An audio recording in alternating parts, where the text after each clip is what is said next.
Ada seorang ibu sampai umur 65 tahun. Dia salah satu pimpinan pengajian yang saya bina. Dan dia mengatakan sama saya, Ustadz, kejadian ada seperti ini. Dia bilang, bagaimana kalau kejadian ada seorang suami menikah lagi, gitu kan? Dia ceritakan orang lain, gitu. Ada terjadi, dan sebenarnya istrinya sudah menjalankan semua tugasnya. Udah berusaha layanin, udah berusaha gini, udah berusaha gini. Saya bilang, Bu, pasti ada penyebab. Melangkahnya seseorang ke pintu untuk membuka ada penyebab. Melangkahnya seseorang ke kamar mandi, pasti ada sesuatu yang membuat dia ke kamar mandi. Melangkahnya seseorang minum air, nggak mungkin kalau nggak haus, gitu kan, nggak mungkin. Pasti ada sebab akibat, ada sesuatu. Apa sebabnya? Karena ibu ini ceritanya nggak bisa terima. Setelah saya jelaskan, pasti ada pemicu, nggak mungkin. Pemicu itu apa? Istri sendiri yang lebih tahu.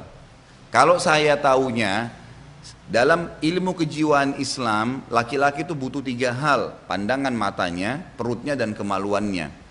Itu kalau dianatomikan. Tubuh manusia laki-laki itu seperti itu. Jadi pandangan bagi laki-laki itu luar biasa efeknya. Misal ibu pakai warna atau baju yang dia suka, itu luar biasa bagi dia, sesuatu yang sangat mahal. Dia beliin baju nih, ibu pakai, walaupun ibu mungkin tidak biasa pakai baju itu. Ini kalau kita bicara dalam ruang lingkup tidak melanggar agama ya. Mungkin dia beli baju tidur, maaf, dia suka dengan warna tertentu, dia beliin. Ibu tiba-tiba begitu beli, udah dibuka, nggak ditaruh di lemari, langsung dipakai. Itu lihat responnya setelah itu. Akan ada hal lain, dia akan berikan hadiah apa, tapi mungkin tidak dibahasakan karena pandangan mata dia luar biasa. Kata Nabi SAW dalam hadis apa? Wanita, ya, ahli surga adalah wanita yang kalau kau lihat padanya, perhatikan penglihatan bagi laki-laki ya.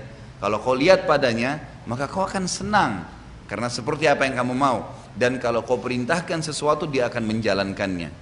Yang dibahasakan laki-laki masalah melihatnya. Ini pengaruhnya besar bagi dia. Perutnya, masalah makanan. Tadi saya bilang contoh sayur kacang hijau, sayur apa yang dia suka, ya udahlah, hidangkan. Mungkin ibu-ibu bisa tambah menu lain lah. Ada menu favoritnya dia, tambah dengan yang lain.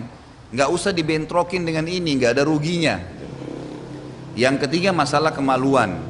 Kebutuhan dia beda dengan kebutuhan ibu-ibu. Perhatikan, laki-laki apapun pemicu sederhana cukup membangkitkan syahwatnya. Apapun pemicu, sedikit apapun ya, sedikit pandangan, sedikit bahasa, apa saja, sedikit sentuhan sudah cukup membangkitkan syahwatnya. Beda dengan perempuan, ya memang butuh untuk lebih lama gitu kan. Kenapa di alam ini, alam semesta ini, ibu lihat seringkali kalau, maaf saya pindah ke alam hewan misalnya.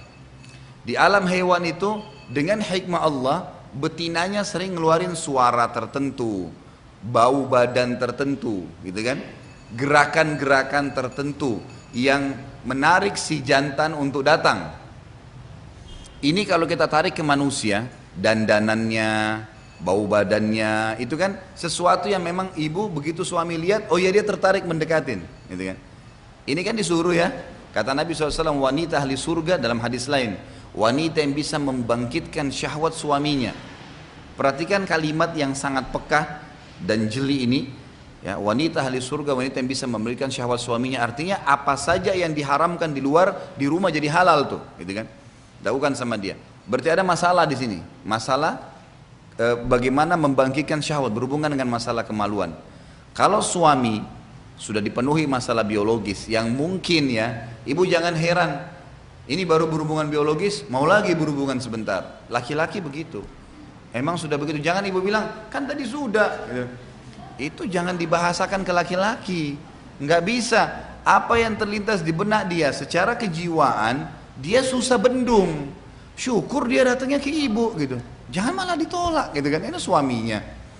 Itu poin yang kadang sederhana tapi orang nggak paham gitu loh. Ternyata itu efeknya besar, yang membuat dia akhirnya maaf jajan di luar dan segalanya karena masalah itu saja. Dan akhirnya mereka menyesal. Ibu tadi yang saya ceritain, Bu, ternyata setelah saya bilang ada masalah nih, kalau bukan pandangan mata suaminya, kalau bukan perut suaminya atau kemaluan suaminya, ini salah satu dari 3 ini yang membuat akhirnya dia melakukan perbuatan di luar. Kalau dia beriman mungkin dia masih menikah. Kalau dia tidak beriman sudah berzina sana sini nih. Itu yang terjadi. Coba orang yang sedang menghadapi masalah muhasabah. Subhanallah, seminggu kemudian dia ngomong sama saya, Ustadz sebenarnya masalah itu terjadi pada saya.